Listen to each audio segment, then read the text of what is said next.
Well, welcome back to the Built Different podcast. Fellas, looking very nice today. Brian, Jarvis with the suits.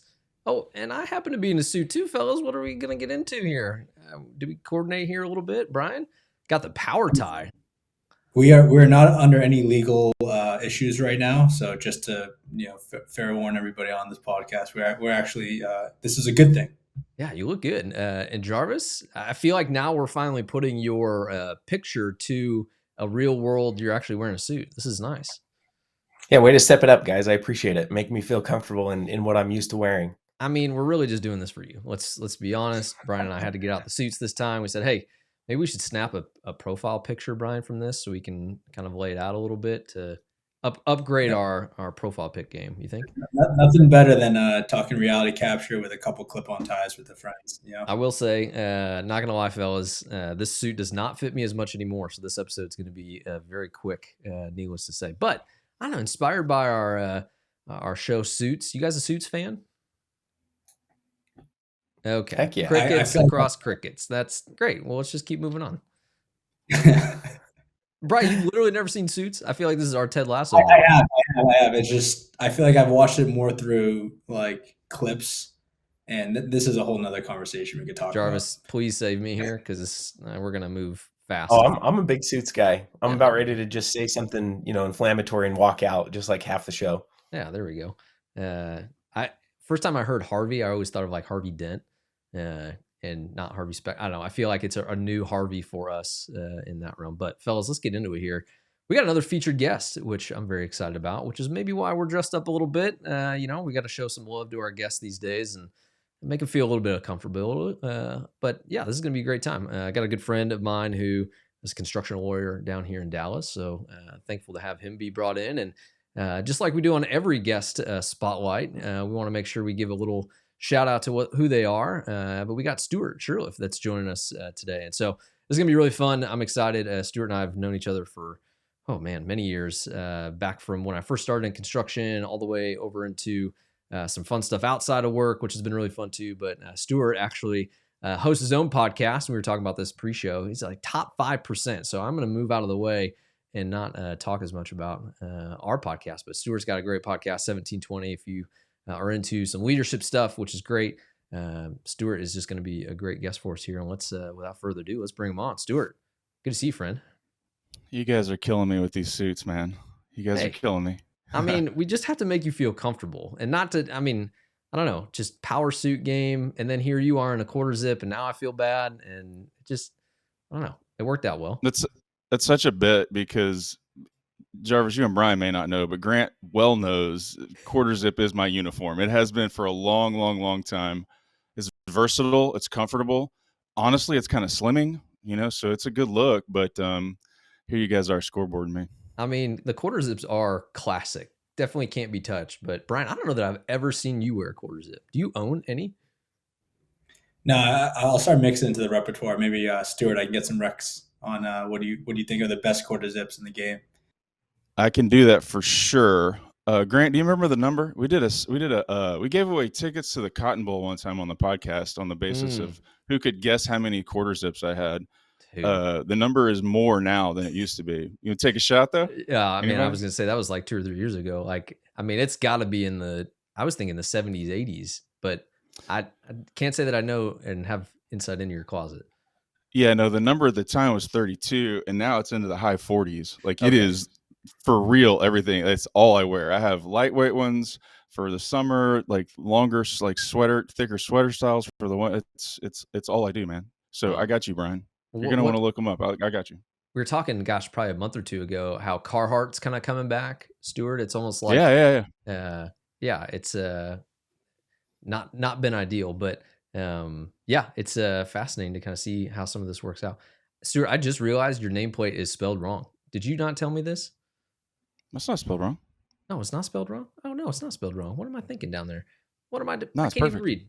Connor, cut that part out because you know what? I just saw it and I was like, oh, did I spell it? There's another Stuart I know that spells it differently, and I just saw that. So Connor, cut that out and we'll be fine. All right, fellas, let's get back into it because this is going to be a great conversation.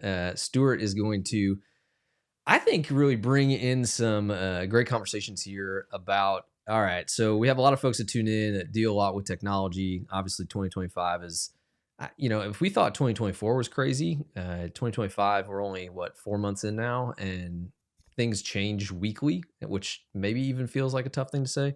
2 or 3 weeks ago, Brian, how this ChatGPT image stuff it's crazy. None less to say. But what, Stuart, we wanted to kind of get your opinion on and thoughts on your background was just kind of how some helping or hurting. Where have you heard some stories that maybe just can, I think, encourage our audience to maybe think a little bit more before dropping some stuff in ChatGPT or doing some meeting note takers? And we'll get into some of that. And just this idea of trust kind of on the back end of this is like, hey, like, where is there too much trust? Where is there maybe more trust that can kind of be given? But before we do all that, tell us a little bit about your background, Stuart. I know you've been doing this for a couple decades now, but yeah, I'll give you the floor.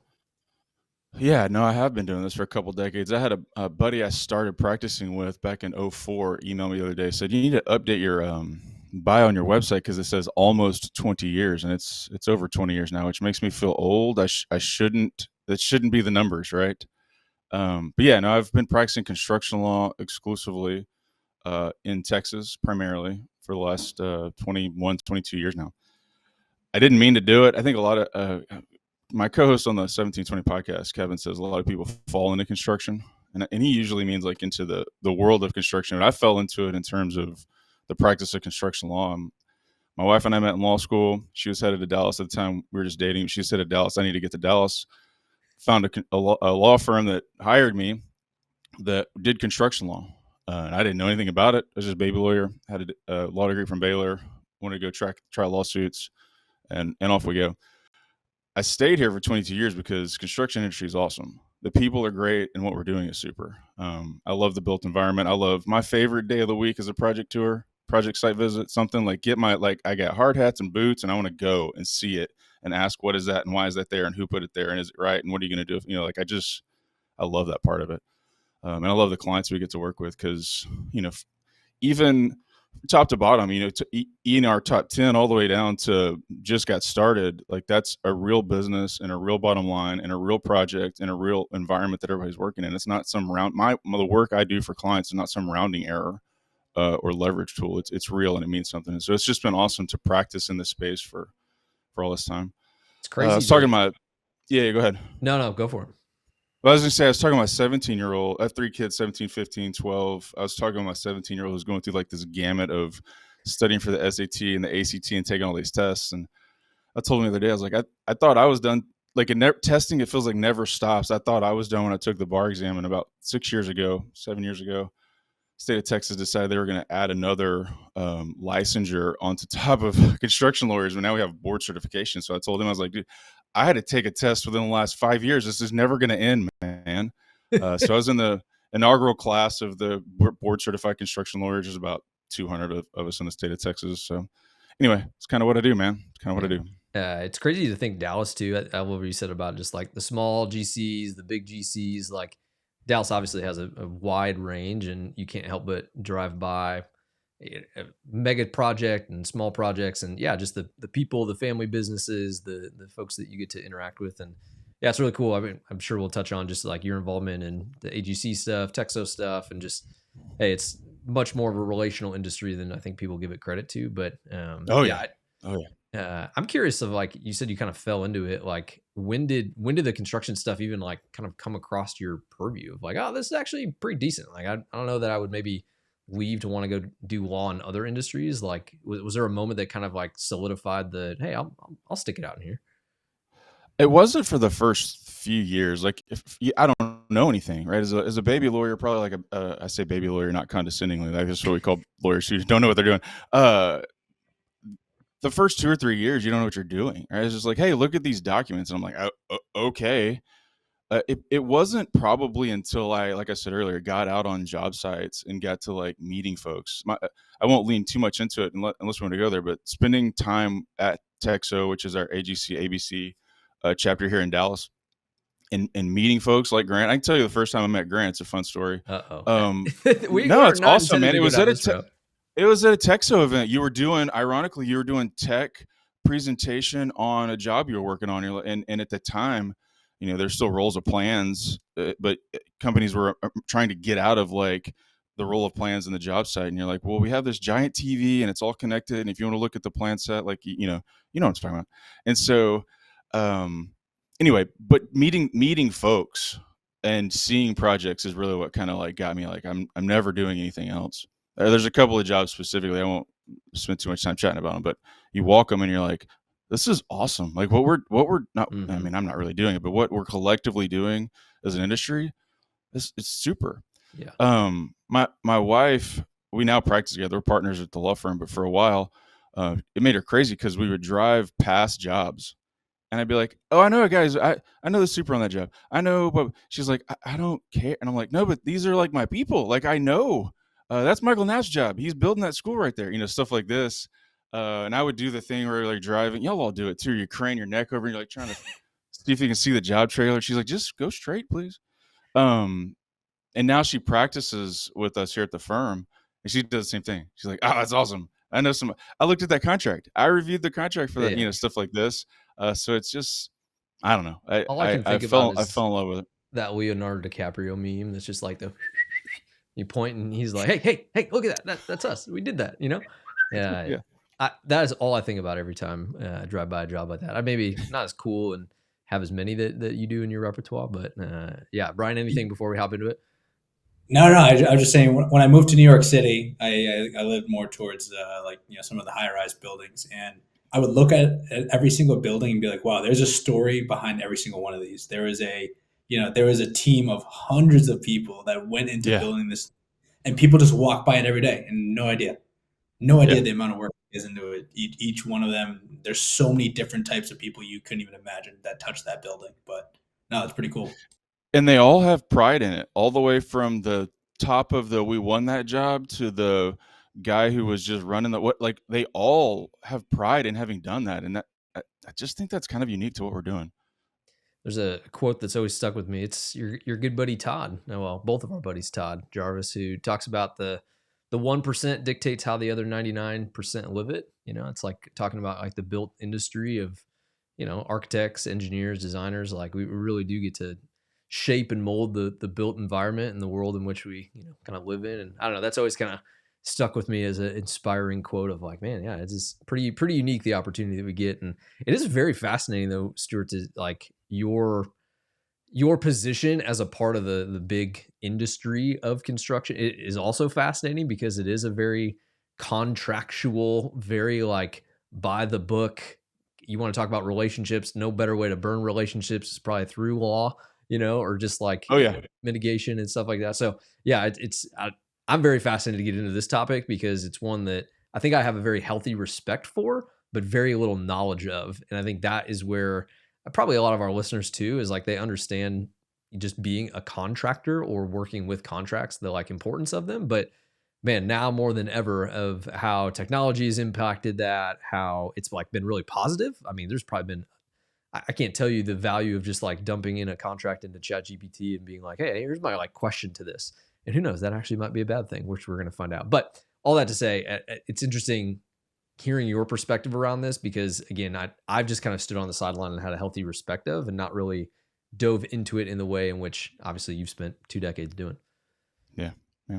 Let's get into it. I'm happy to talk about all the stuff around the emerging technology and how it kind of interplays and thoughts, concerns, risks, issues. So let's go. Where are we headed? Let's go. Okay. Well, let's get into our second talking point here, which is going to be this idea of kind of, is it helping? Is it hurting? And I think this is going to be kind of fascinating to do, which this idea, there was you popping up there. This idea of like, this is such a broad question. And I recognize this is kind of maybe a softball, but like overall, I'm just kind of curious to hear your perspective. Let's just like time box it into like 24, 25, like the last year and a half.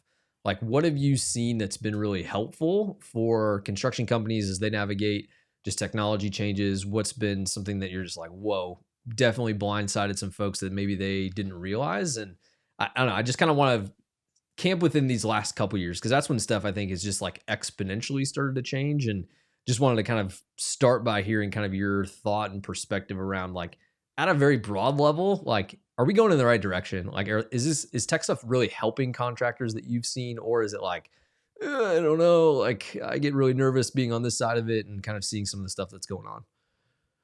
Yeah, overall, like overarchingly, it's helping, right? I'm going to just say tech generally, and actually I'm going to reject your time frame, and I'm going to take us back to when I first started practicing law, because I want to draw a couple of distinctions and then pull those forward. When I first started practicing law, we still had, and God, this makes me feel so old. Like if I had to go get your project file, it was in boxes. Mm-hmm. This is 22 years ago, right? We're talking about, or 21 years ago. We're talking about early 2000s. I had to go to your office, and there were, a conference room full of bankers boxes with all the file folders and change orders and, all rifle through all that stuff to try to find what we were looking for. And the result of that was that, or I guess the result of everything sort of still really being in paper form, was that things move more slowly. Well, you fast forward that into, like, we get into the email era, we get into PDFs being pervasive, everything's getting scanned, and you're finally pushing towards, like, for the most part now, everything's paperless. I don't see paper ever. Like there's not I have paper on my desk, but like our whole law firm is paperless. We don't do anything in paper. And that's how lots of the jobs are now, which means a couple of things. It means that things get to go a little faster, right? You don't have to go through some of those gyrations. And so overarchingly, that's good. But the problem that I've seen is that it started in 04, 05 when email started to take over. And then whenever, I don't know exactly when you pinpoint in time, texting started to take over. But the speed isn't always like conducive to thoughtfulness. And so in 2004, you never saw an email in a file, in a project file that said, "Oh no, we're screwed," right? Because it just didn't happen. And then you start to see this a sort of casual nature take over, and now we see text messages and emails and things showing up that are incorrect, imprecise, untimely, unprofessional, because it's become so casual. And I think that's a real problem. One of my top 5 talking points for clients is, communications, clarity and communication.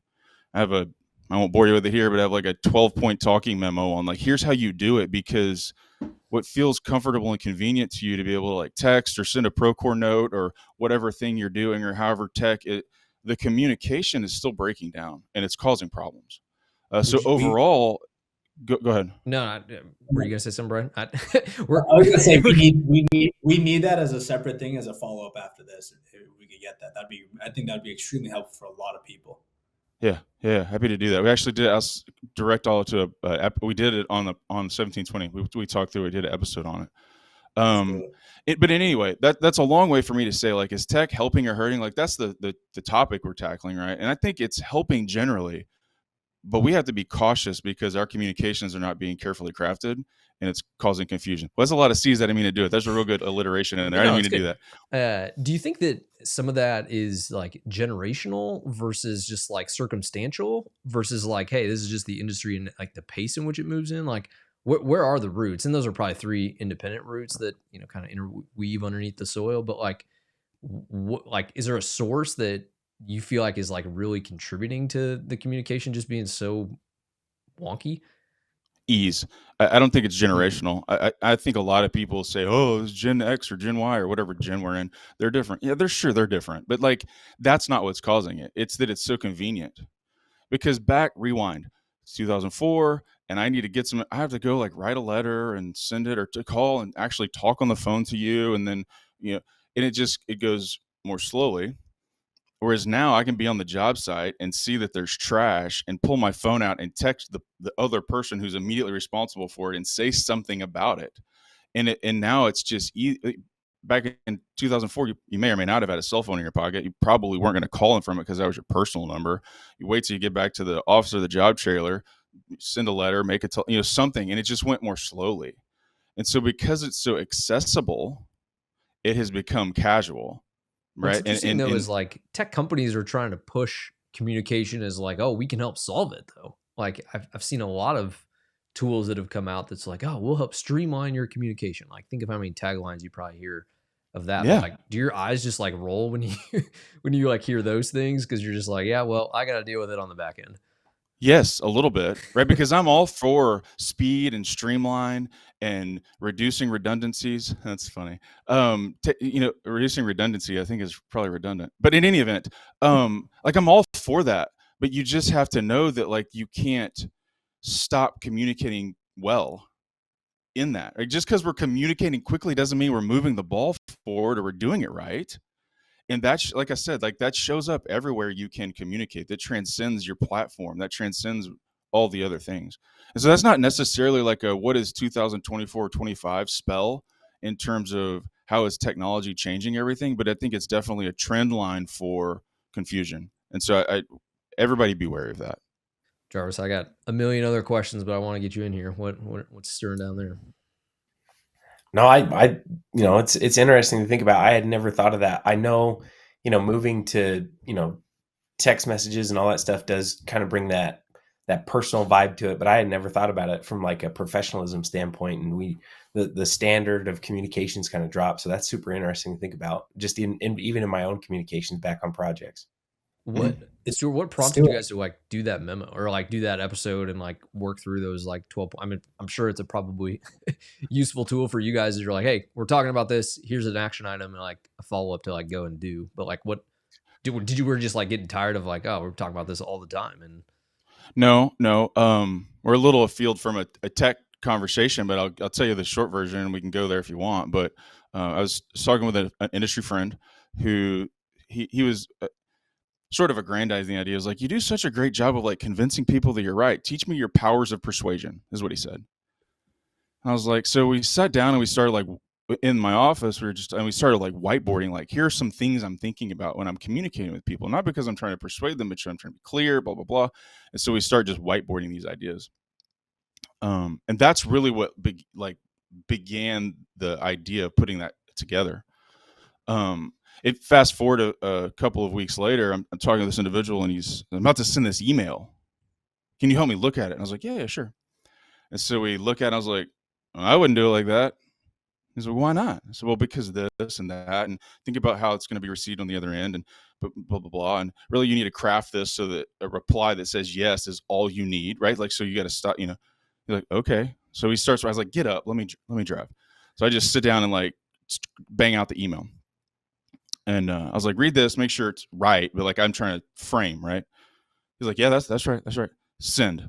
I turn around and hit share because I'm like, all right, so anyway, what else are we working on? Blah, blah, blah. Ding. Email pops. I look over there, reply, yes, period. It's over. It's done, right? And he's like, that would have gotten spun into the ditch. Like, we would have been back and forth and no this and no, that's not right. And, blah, blah, blah. But because we stopped and we took a beat and we thought through some of these ideas and we sent a response that was crafted towards who's going to hear it and what he needs to hear and how he's going to respond, all this stuff, it was over like that. And so it wasn't that I was being persuasive. I was just presenting a pathway to make it easy. And it doesn't just happen naturally. It doesn't happen when you're going from here to the water cooler and you're just banging out a text. Like, that doesn't happen. You know, you have to sit and think and figure out all these ideas. So that was the impetus towards getting to it. What's interesting too, and we'll get to this, I'm sure, a little later too, is like now this kind of tech infused way of crafting things. Like, all I'm hearing or all I'm thinking when I'm like hearing you say that is like how I get the like Gemini pop up in my Gmail. It's like, do you want to write this better? And I'm like, yes, but it's not like my tone. And I'm like, I don't know if it's going to be received. Like, that's when I've started to kind of have this thought of like, yes, I know that I need help. I guess going back to like your points here, I know I need help in it, but I don't know how to do it. And I don't know if I like trust the tech to help me in it. I don't know. It's just a weird kind of like position to be in. Yeah, the tech is interesting, and especially as we start talking about AI and LLM and how it's like interfacing with all of our daily lives. It's I'm not a conspiracy theorist, but it is built in a particular way to communicate in a particular way that may or may not be the way that you want to be communicating. I've been experimenting with it for as long as I think it's kind of been mainstream. In fact, it's part of my workflow. Right? As an attorney, I use ChatGPT. I don't know if we product talk or not, but I use ChatGPT. I tried all of them. I would run them in parallel. I was asking it the same questions, seeing what types of responses I was getting. I bet I don't send an email without like, scrubbing it for confidential information, but like cut, paste, like check for, I have like a standard prompt that basically is like check for grammar, spelling, grammar, and consistency and clarity, send, and just see if it gives me an idea. Mm-hmm. This kind of goes to a secondary thing we'll talk about, but it's not the gospel. Like when I get that feedback from it, I'm like, okay, that's actually wrong. But I love to use it as a stopgap, as a sanity check, as a second set of eyes, or as I would say earlier, or as I said earlier, like as a baby lawyer, right? Like oftentimes my workflow was pre ChatGPT. My workflow was work on something, print it out, walk to the office next door. Hey man, will you look at this? Just you know who I am, you know what I'm trying to communicate, sanity check me. I'm kind of using it for that. So there's great, it always catches my spelling mistakes and my grammar mistakes. Sometimes that, Word or Outlook or wherever you're working doesn't, Chrome, it always catches stuff like that. So it's making me a better communicator that way, but it can't replicate these things that I've been talking about. It can't replicate the idea that I know the recipient and I know how to communicate with that specific recipient and I know what that recipient is looking for. It can't fix that. It can't. I just don't foresee a future where any of these language models take out the humanity of what we're doing. They're going to be helpful. They're going to provide stopgap. They're going to provide guidance. They're going to be data repositories and summary resources, and it's going to be a lot of things, but it's not going to take away the humanity of what we're doing, period. Brian, I see some wheels turning up there. I know you got. No, it's interesting because we've definitely seen this shift where like Microsoft Word, when obviously it first came out, spell check, right? Where we would give the initial input and then the computer would correct us. But now we're starting to see a shift where people are using the computer to create the beginning. And us as humans are much more like, it's easier for us to spot things that are wrong and correct them than to start from nothing and go to one. And it's super interesting that exactly what you're saying, like you could use a lot of these LLMs to start the email, but you're always going to need some subject matter expertise before it goes out the door if you are going to be held accountable. And I think construction is one that the accountability and liability and anything that you say has such a more drastic outcome. Like people could die if you do something incorrect, right? Like the reality of it, a building could be drastically incorrect, and now you have to, what are you chipping concrete on a ready poured slab, et cetera, et cetera. So I think the construction, not necessarily, I'd say the fear is probably more amplified than anything because you're dealing with a physical outcome of whatever you may be saying. Yeah. But again, I don't want to just take away from the idea that overall, I think technology is helping. And in the last couple of years, I can't, other than your LLM overlay here, I can't think of a technology that's impacted our world as much, but construction specific as that. Overall, it's helping. Overall, it's providing guidance and ideas and speed at which we didn't previously have access to. But to think that it's going to solve everything, that I think I saw, it was Bill Gates, I think, said last week, maybe it's 2 weeks ago now, that he thinks in a decade we'll no longer have teachers. Yeah, I saw something similar. Yeah. That's crazy. That's crazy because I'm going to stand on the idea that this will never take out the humanity of what we're doing. Right? We all have a teacher that you look at and you're like, man, that person like tipped the ball of my life's trajectory. They changed materially and fundamentally changed who I am in a good way. Well, ChatGPT isn't going to do that.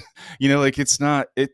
It's awesome if I want like it to give me a summary in 50 words or less of what happened in 1933 to precipitate the rise of Hitler.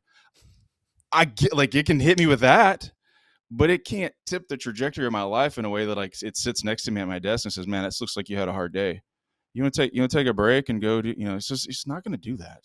From your perspective, Stuart, like, do you feel, and this may be too early to ask this question, but do you feel like the contractors that you've been engaging with in just the topic of technology are like, and I guess maybe I'm moving into the next segment here of just like, is there too much trust from them almost? Like, do you feel like they're coming to you with almost like an overinflated expectation of, oh, well, like, can I do this? And like where should I and where shouldn't I put up guardrails? Like, just I'm just curious of like the last 6 months of conversations, technology in the contractors that you've been like working with.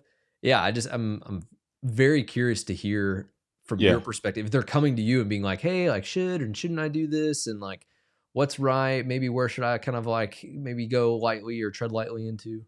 Yeah. So the conversations related to use of AI or LLM or whatever we're calling it these, have really been in two buckets over the last 6 to 12 months. The one bucket is it has revolved heavily around document review, right? Like we got a 90-page contract. Can I just jam it into this thing and get it to tell me all the stuff? And there are products out there that I think maybe we get there eventually, because reading and analyzing black and white, like it's probably going to be very good at that one day. I don't know that we're there yet, but again, just to signpost the conversation, like that's one bucket that we're having a big conversation in, is how robust and trustworthy is it around contract review. The second is a more broad application of like we're seeing every tool that we use, every technology tool we use, all of a sudden is buckling on some AI, right? It's like, oh, I signed in. I mean, I even got it. We have a practice management system where I like record my time and notes to the files and stuff like this. I signed on 2 days ago. It's like a new little button at the bottom. It's like, automate your workflows with our AI integration. I was like, no, like I don't need that. But it's just buckling on everywhere. That to me, so that's like the second, is it showing up everywhere? The broader application of that is like, can we just live? Does it have a place in our workflow, right? Either in the environment or ancillary to the environment, the tech environment we're working in. Does it have a place in our regular workflow, right? I think those are our two buckets. I will say with respect to the first bucket, that is to say, is or can an LLM be a full like robust, reliable system in terms of contract review? The answer is no. The answer is no right now. Can it get there? I think it's possible. But why is it no? Like why? Because I'm sure folks are like, oh, well, I do it, and like I'm getting the value out of it that I need. But like, why do you feel that it's not there? Okay, so I might draw a distinction here between like the value that you can derive as someone who's trying to generally understand what's in there, and the value that I can derive from a lawyering perspective in terms of like, are the commas and the periods in the right spot? Right? Those are two different value propositions. Very commonly, right? Like you could go in there and you could highlight a section and drop it in and say, what does this mean? You get pretty good feedback. You get like a high level operational understanding of what, in 50 words or less, using an 8th grade vernacular, does a 2-page all caps highlighted, bold, and underlined indemnity clause mean. You can get some feedback on that, but I'm not taking that to the house if you end up in a dispute over what your indemnity clause means. You see what I'm saying? So like there's a distinction there between using it as a tool to help generally understand it and using it as a tool that can be like long form, dispute related, reliable. Those are two different issues. The other thing I think that the problems that you have, I think the common term is hallucination, right? Like you're asking it questions and it's telling you authoritatively that there's an answer and it's not true. And so I don't mean to be like ivory tower on this idea, but I've read a lot of contracts, right? And I've been experimenting just like everyone else has been experimenting, saying, hey, read this and tell me the top 5 risk provisions or the highest risk provisions in this document for a general contractor building a XYZ job, and this, like trying to prompt engineer it in a way that should give me the feedback that I already know what it says. I'm just testing it to see what it's going to tell me. And I would say it's hitting me like 65% accuracy. Like it tells me something. I'm like, well, that's kind of true. Is that because of like, oh, go for it, Brian.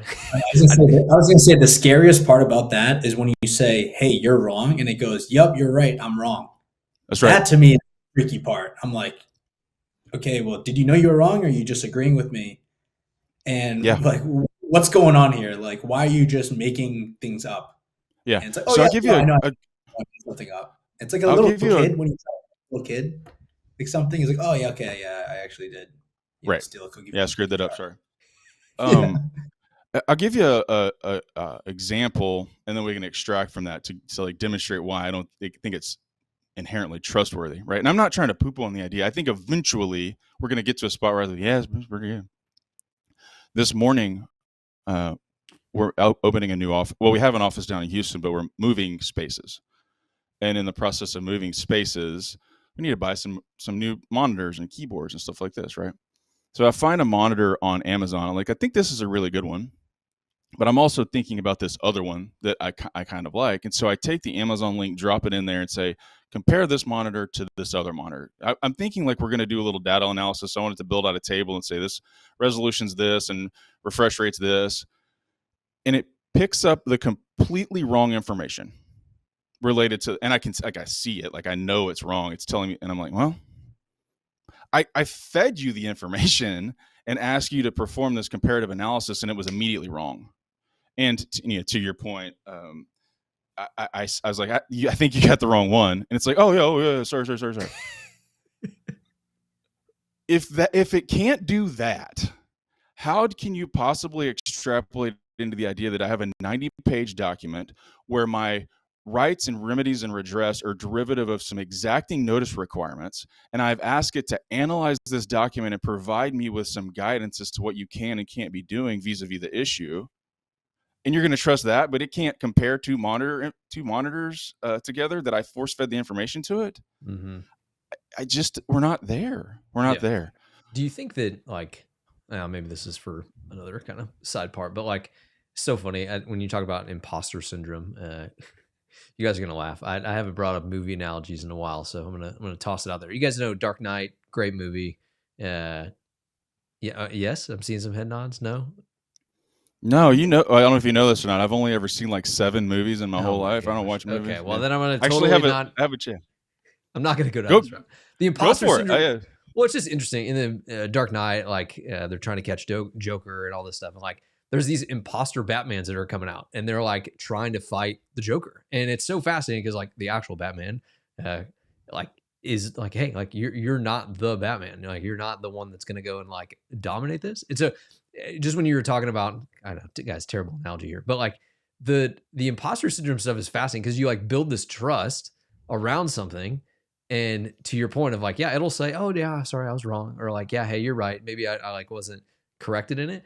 It's just, it should prompt you down a path of like, maybe I should double check this or like think about this second. But I don't know. Kind of like us three in suits and having no actual law background.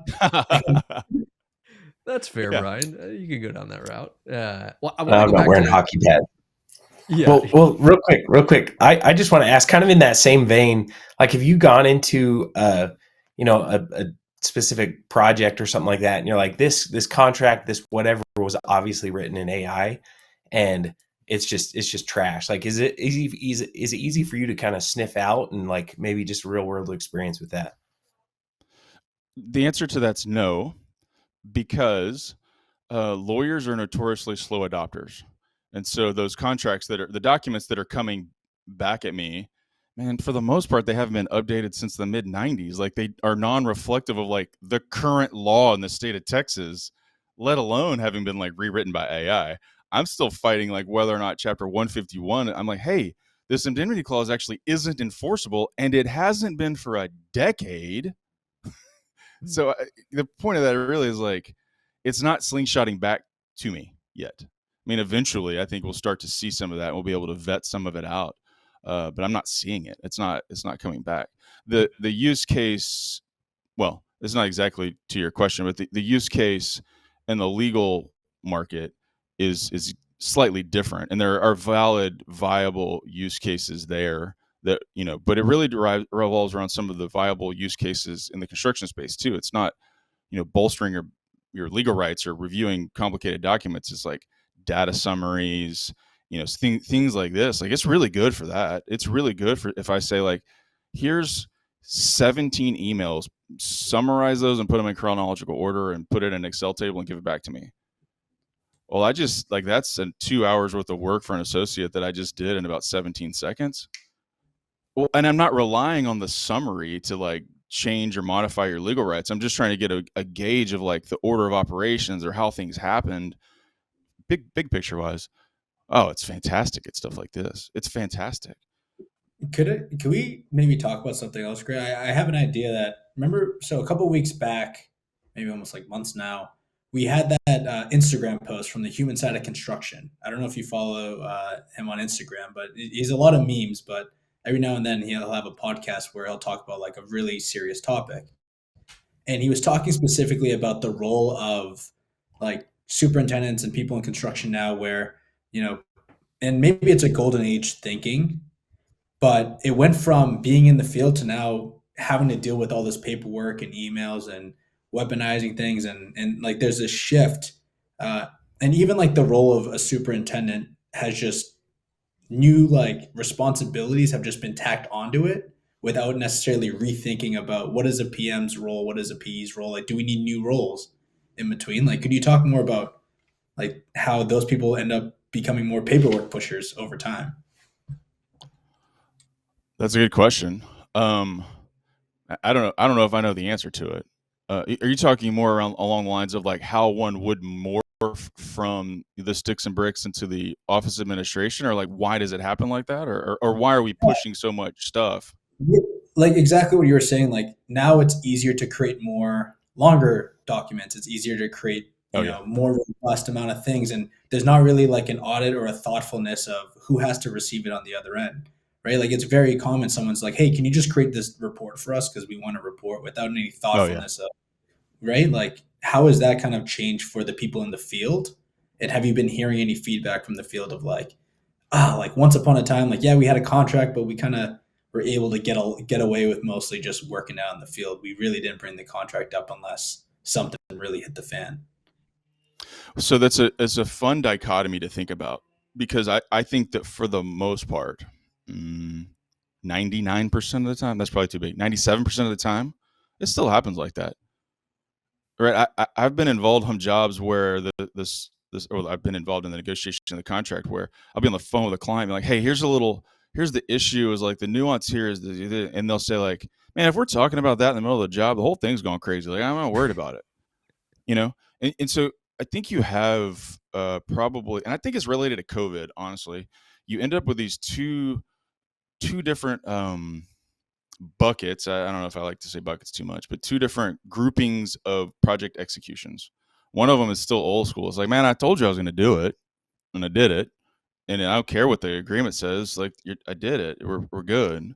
And the other is this like hyper CYA contractual administration. Paper the file, do all the things. Like, those live primarily in two different buckets, and it's probably about job scope and cost and complexity puts them in the two different buckets too. But to really like address the point, I think there's still a lot of construction that's being done with the contract in the drawer and handshakes and people honoring their word. There's a lot of construction still going on like that. However, much like everything that gets ruined in America, lawyers did it, right? And so the reason there are giant billboards and for car wreck cases is because lawyers did it. And the reason that you can almost think like the reason there's a giant warning on the bottom of your McDonald's coffee cup is because of lawyers did it, And so the over complication of all of it is lawyers doing it. It's all my fault. The reason that contract is 200 pages, it's my fault.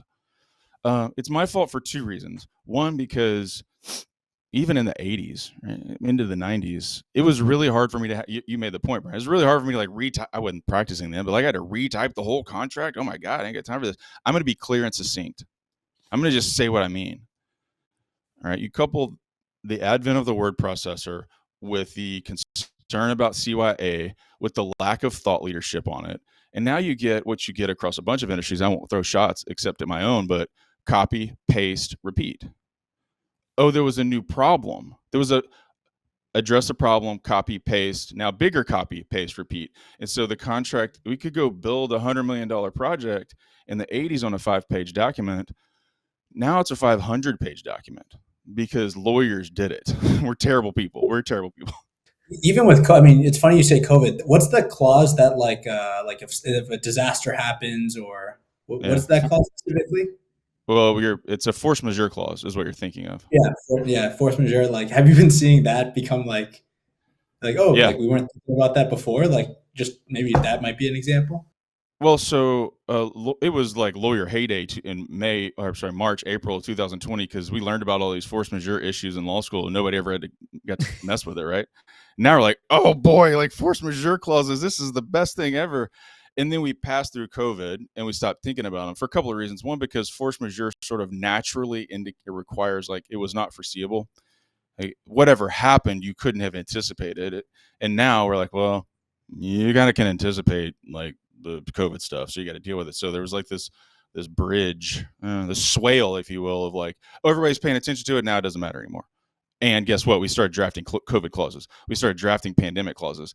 We're not even really worried about it anymore. But every contract that's getting signed on a job that's in excess of, this has a COVID clause in it, right?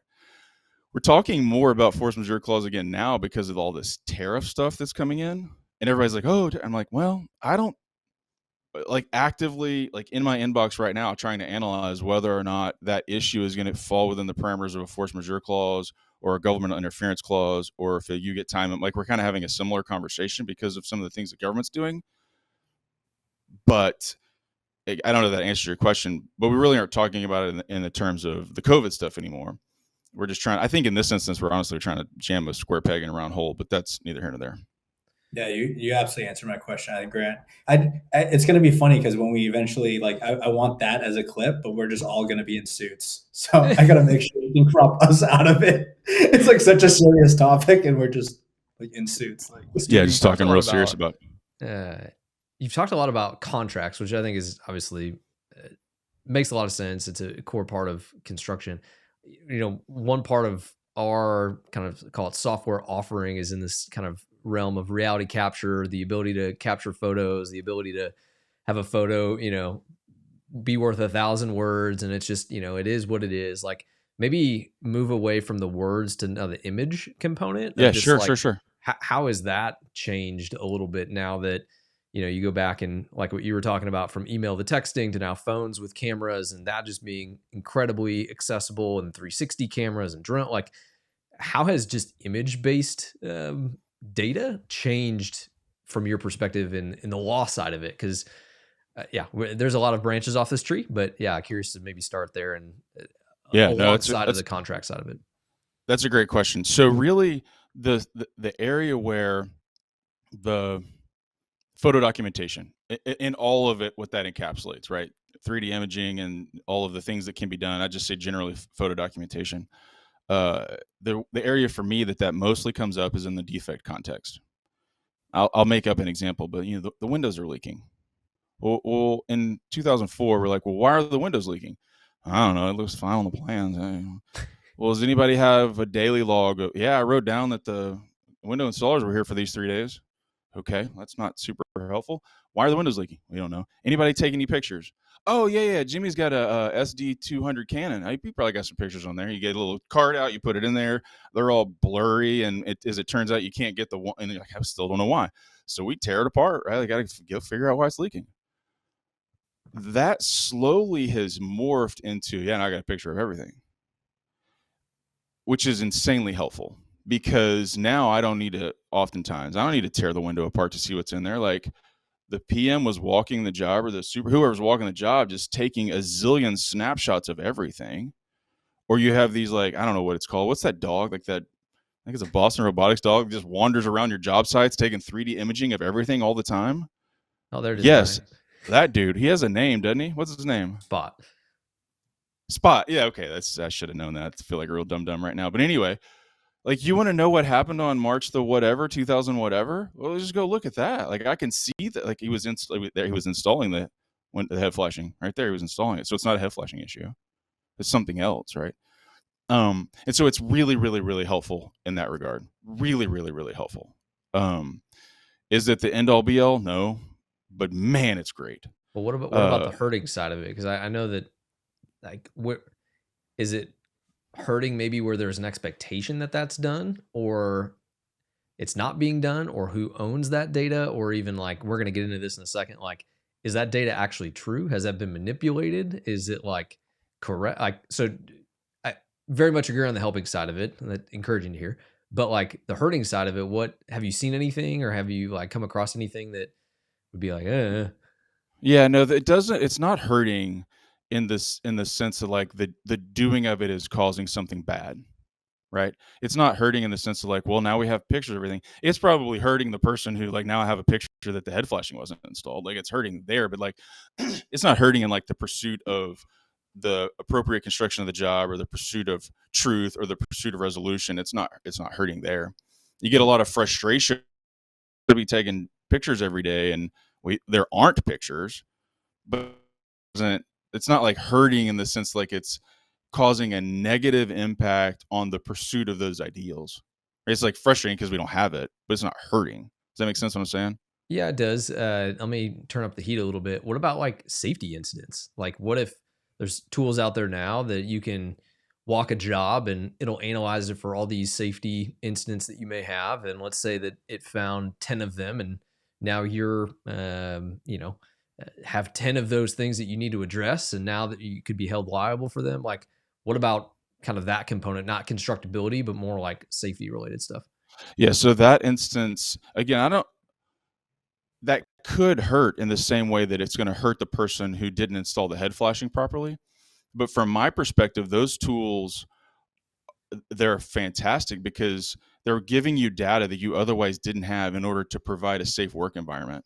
If you're not relying on those tools, if you're getting that information and you're disregarding it, well, that's not hurting you because of the technology. That's hurting you because you're not reacting to it, or you're not doing what you're supposed to do, or you're not assessing or processing the data. And so it slingshots back, and it hurts in the sense that like you have a guy who falls off a ladder and gets hurt, and now that billboard lawyer finds all of your spot dog videos that have instances where the guy on the ladder is flagged, and now you've created a pattern where you've just disregarded safety on your job, and that's going to really hurt. Like that's going to really hurt, but not hurt in the sense that like the technology is causing the pain. What's causing that particular pain is the fact that you have information and you're not acting on it. You're not doing anything to fix the problem. It shows up on the safety. It shows up a lot in like high motor vehicle contractors. Like they have lots of trucks on the road. They have all those dash cams and everything. They all can do similar, like you can't be texting and driving. You can't be hard stopping. It's collecting all that data. We're not doing anything about it. We're learning that our drivers, hypothetically, are hard stopping 7 times per trip and don't do a training on why that's dangerous. And then they have a hard stop collision. Oh, that's going to cause some like physical pain to the injured person. This is going to cause some financial pain to that company, but that's not because of the dash cam. That's because you refuse to pay attention to the information that you had in front of you. It's interesting, even on the ladder specifically. Like we had a scenario where there was somebody who was working on the ladder and they fell, right? Fell down, hit their head, and then they were in a seizure scenario, right? And the report that was given us at first was that the area was unclean, right? But we actually were able to see back in the photos. We took photos in that area that area was actually not clean, right? It was clean the entire time, and then we ended up figuring out later on that that person may actually had a history of seizures, and they had a seizure before they fell off the ladder, and then unfortunately the scenario unfolded. But having that photo doesn't make us less liable. If we didn't have a photo, that didn't make us less liable, and we just had less context more than anything. Correct. Right. People think like just because there's a photo of an unsafe scenario doesn't make you unliable for that person getting hurt by falling through, a manhole. Yeah, there's tons and tons and tons of context around all of it. There's tons of context, and all the photo documentation is doing is providing additional context. Really, again, to the advancement of the pursuit of execution of the job, safety of the people, and pursuit of the project. Like it's an advancement of that. It's just additional information and additional context. Whereas I will compare and contrast where I sometimes think that the ease of communication technology, like we were talking about earlier, that is hurting because we're doing stupid stuff. Like that is hurting. But this, I don't know. And I get the gist. Grant and I are going to disagree on this, but that's okay. No. I don't. I mean, I wouldn't say that I have a very well articulated way that you just walked through of like a firm statement to it, but I have heard from a lot of companies a very high hesitancy to use technology because it's exposing them more.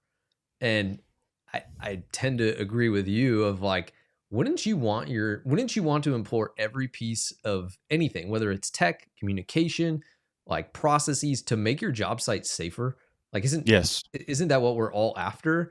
And if it's like, well, no, because it can make me liable and it gives me like exposure, I, that to me is a tough one because I'm like, I understand what you're saying, but I don't necessarily know that I like subscribe to the overall outcome. Let's all look at the finish line of what we want. People going home, end of the day, back to their families. Like that is what we want.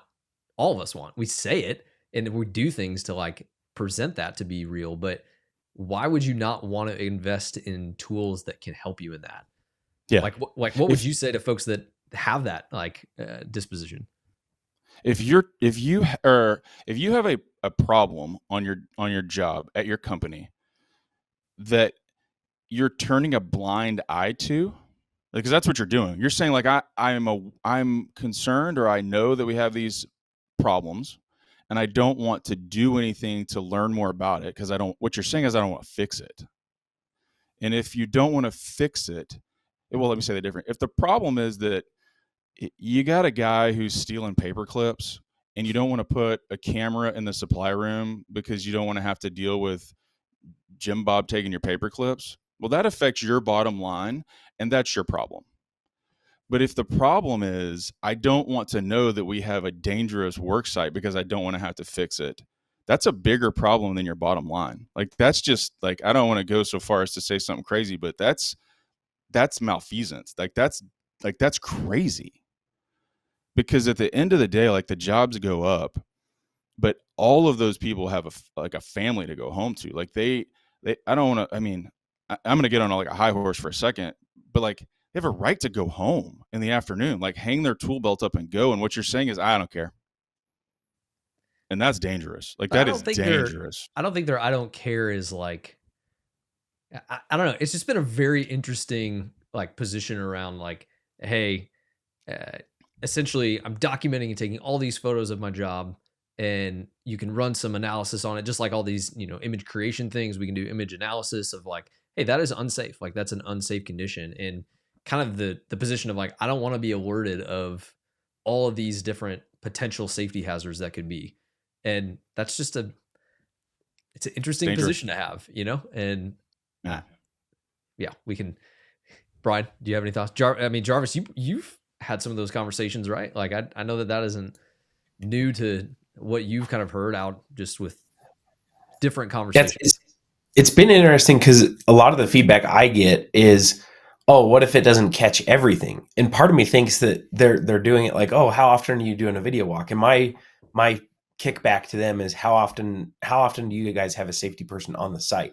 So it's almost like they're worried that if they have this tool that's supposed to catch everything and it doesn't catch something, then they're liable. But I'm trying to figure out, deeper down is if it's more a fear of this is going to replace my job or something like that as a safety guy. But yeah, I'd just be interested to hear your take on that. If you have a tool that is supposed to be catching, on our safety eye stuff, we talk about 95% catch rate, like, and it doesn't see something or doesn't catch it. Like, does that make you liable at that point? No, well, that's a very complicated question. I said no because I was going to head to another idea, but the point of it is not to catch everything, at least from my perspective. It's like saying that AI can review your contract and tell me all the instances where you have to have a notice. Like the technology is imperfect, but from this vertical we're talking about, what we're trying to do is, I think, we're trying to catch issues and spot trends so that we can train and prevent. Not gotcha. Not like, oh, I got Jim Bob on the ladder again without, like, that's not the point. The point is like we see that we have on average 2.5 instances of a ladder safety violation every day. We need to train around that issue. Like so the over rotation around the idea of like, well, it's imperfect, therefore I won't use it. Well, that's a crazy idea too. Like, it's just like, well, we're not seeking perfection. We're not seeking to catch every potential OSHA violation for whatever. I don't even know why you would do that. We're seeking to identify issues, identify trends, and train around them. Tell me I'm wrong. That's okay, but that's my perspective on it.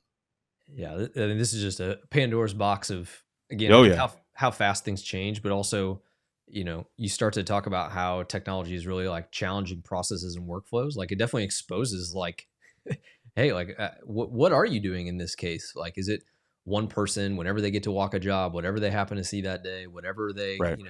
may think, or Brian, I know you got something Yeah, stewing over yeah. there. I mean, I want to shift the direction one more time. Sorry. Yeah, go anywhere you want to go. I'm in.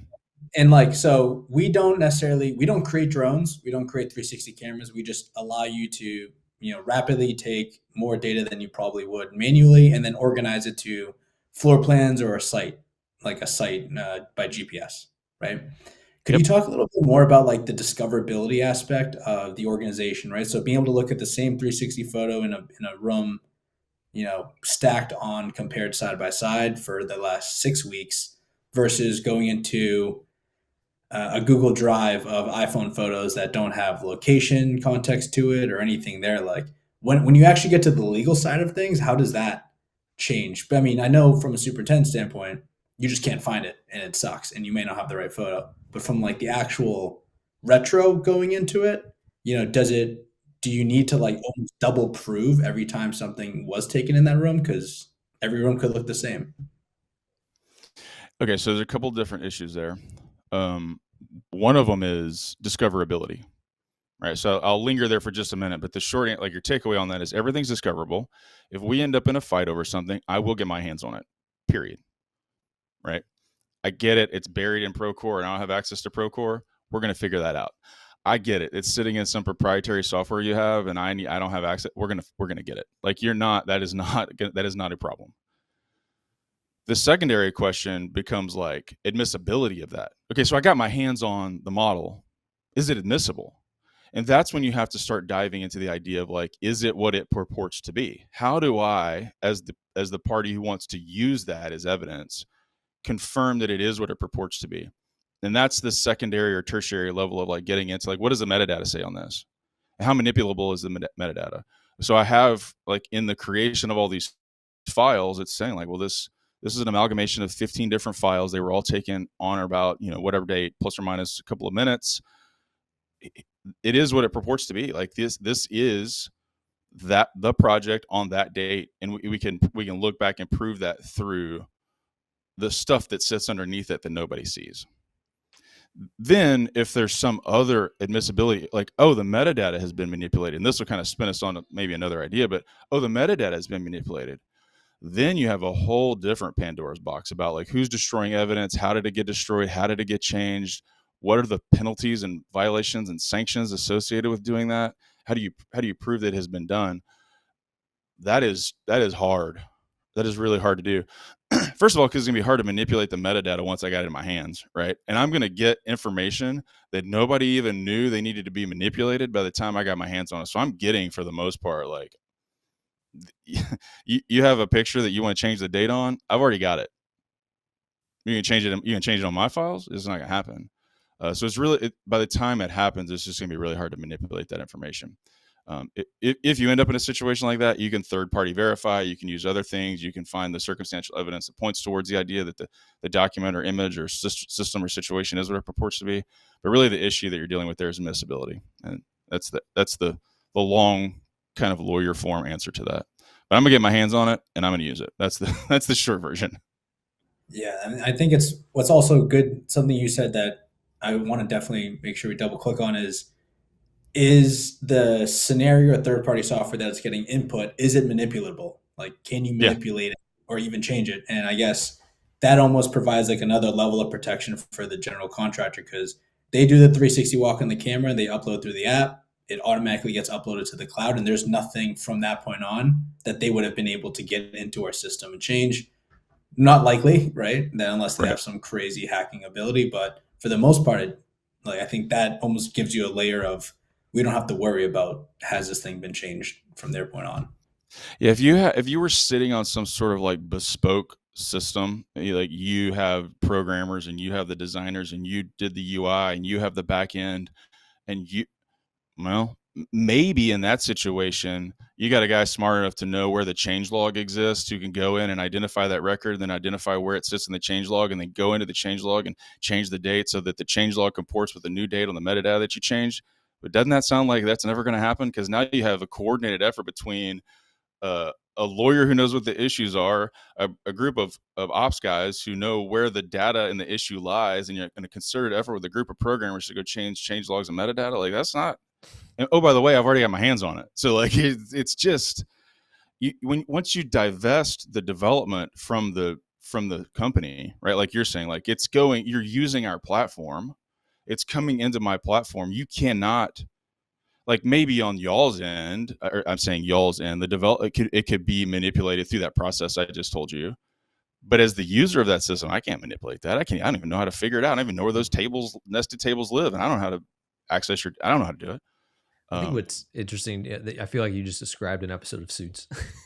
like when someone like goes in and like really tries to like get into the back end part of it. But I guess we kind of land the plane here a little bit, Stuart. Like with this idea of reality capture, like from your perspective, obviously it's like a very pro positive. Hey, it's non-biased, very location based, very date based. Like, what would you say to like folks that are on the fence about like, I don't know that I need that as a tool, or hey, I don't know that that's something that I want to like open myself up to. And again, there's a lot of different perspectives that I think people have around it. We obviously work with a ton of the top column, whomever E&Rs of the world, but yeah, like if you work with large companies, small companies too, like what do you feel like has been their position around just call it photo documentation and how it's changed maybe in the last 5 years as tools have gotten better, more accessible, more cost effective? Like what have you seen and how that changes how you deal with litigation?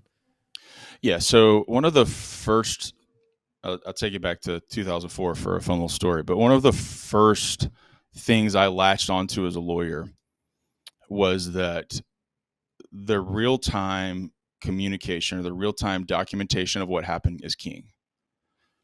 And so many times back then, the client would say, well, this thing happened and this thing happened, and then we did this thing, and then there was a such and such. And I'm like, okay, that's great, but like, give me the real-time documentation that happened. Like, well, we don't have it.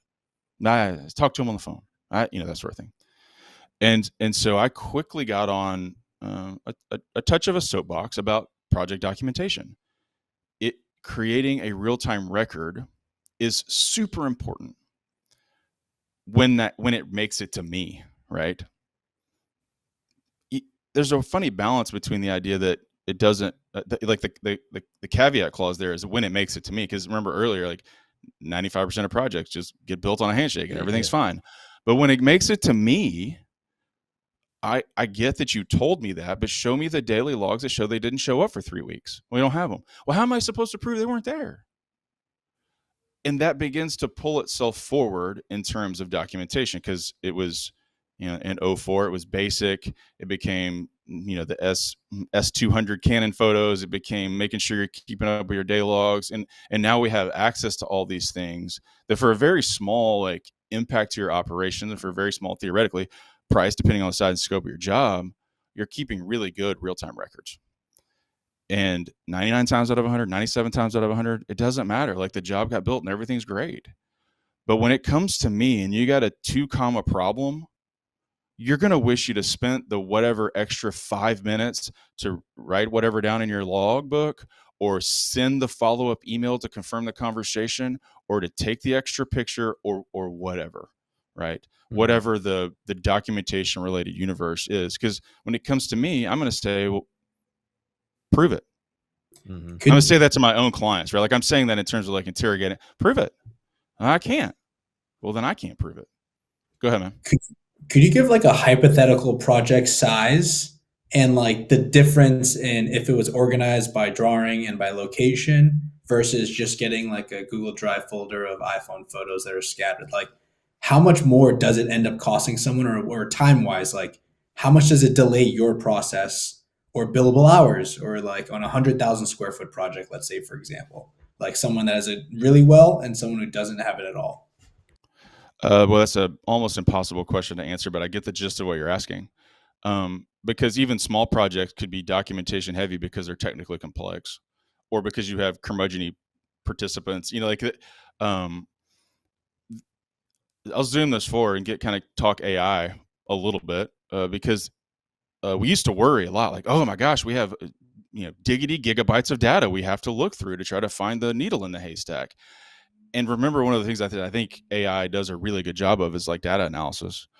And so all the while you have all these systems that are providing these AI component parts to the construction process, like that whole cottage industry exists for lawyers too, a lot around documents. And so you used to, I'm going to get to the point here, but because the question is like, how much more difficult is it? How much more cost is it? It used to be a bunch, but now like we get, let's see, 5 years ago, 10 years ago, we had these systems where we'd take all the documents and we'd drop them in there, and it was starting to get smart. And it would say, is this document relevant to the issue you're working on? Yes, no, yes, no, yes. What about, and then it give you another subset, and then it give you another subset, and then another, and you could, it was smart enough to slowly refine the data set to the things that you needed. And it's like, okay, here's the 12 documents you're looking for. So I have like the whole like well-organized project file or not well-organized project file. And it didn't matter because the system was getting smart. And now they have these other like AI overlays on top of it, where just like you can ask it, hey, tell me where the indemnity clause in the contract, I can say, find every email that talks about level 2 system design. There it is. And so we're getting, and it used to be a big issue, and we are deriving operational efficiencies on the litigation side such that it's becoming less of an issue. Now, your question is rightly said, well, wait a minute, I thought you just said earlier when you're talking about contracts that it's not perfect. It's not. But the lawyering community has said, look, it is a disservice to our clients to try to derive perfection from this process. And we're going to be okay getting 85%, because to get the additional 15% is cost prohibitive. Right. And so there's a funny, like, I kind of double speak on it, because once we get into the dispute, we're using these tools to streamline, process improve, cost reduce, et cetera, so that the litigation process and processing all this data that I'm telling you needs to be generated on the job is not actually as expensive as it used to be. The tools are doing a really nice job in helping us distill data to relevance. I don't know if that answered your question or not, but I got a lot of words. So, Stuart, I want to be mindful of our time, because I know that there's going to be a million questions, probably from this conversation in a good way. Many of which we kind of tried to bubble up from folks that were asking us questions of like, all right, hey, we knew we were going to have you on, and just questions that we wanted to kind of put in front of you. But I can very much anticipate that this will not be the last time we have you on.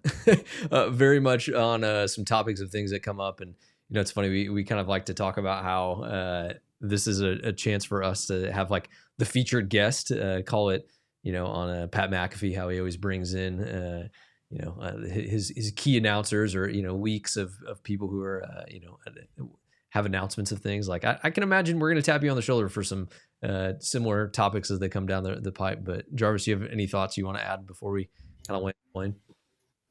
No, this has been awesome, Stuart. Just it's reminded me back in my college days. I was in construction law, and the professor's name was Jeff DeGraffenreid. He said, "Anybody from Wyoming?" I raised my hand. He says, "Oh man, we haven't ruined your state yet. You live in a state where a handshake reigns supreme, and honor and justice are above all." And it's funny just to think, like, all the nuances that come into construction law, just lawyers and in general, and verbiage and how we communicate with each other. So it's been incredible for me to just be able to listen to you. So I just wanted to say I really appreciate your time, and just, yeah, it's really, really eye-opening for me to just think through that. Yeah, thanks, man. Where'd you live in Wyoming? So I live in Star Valley, just an hour south of Jackson. Okay, I did a tour of duty in Green River at one time, a long time ago. Yeah, nice. Yeah, no law out there, just handshakes and the wild West. Yeah, that's right. Brian, any thoughts before we let Stuart off?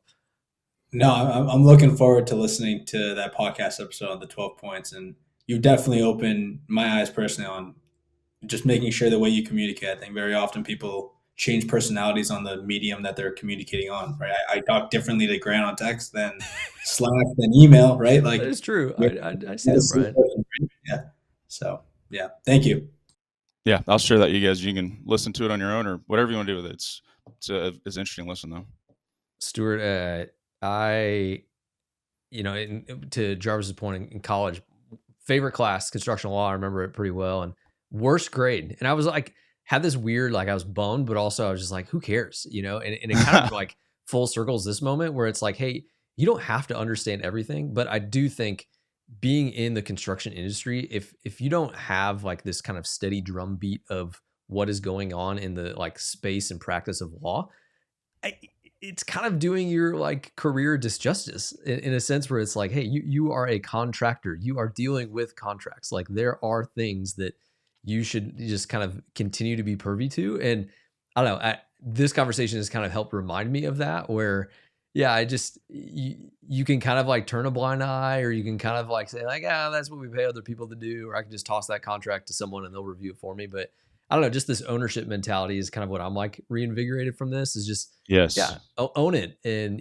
have your own kind of position around it and use that position to help educate others, bring others up to speed. Any final thoughts to that? Well, I'll tell a little anecdote as we close, but to that point specifically, one of my big initiatives over the last 7 or 8 years has been doing just that, like taking all of the crazy things that are in my brain and just sharing them with everyone I can, because for 2 reasons.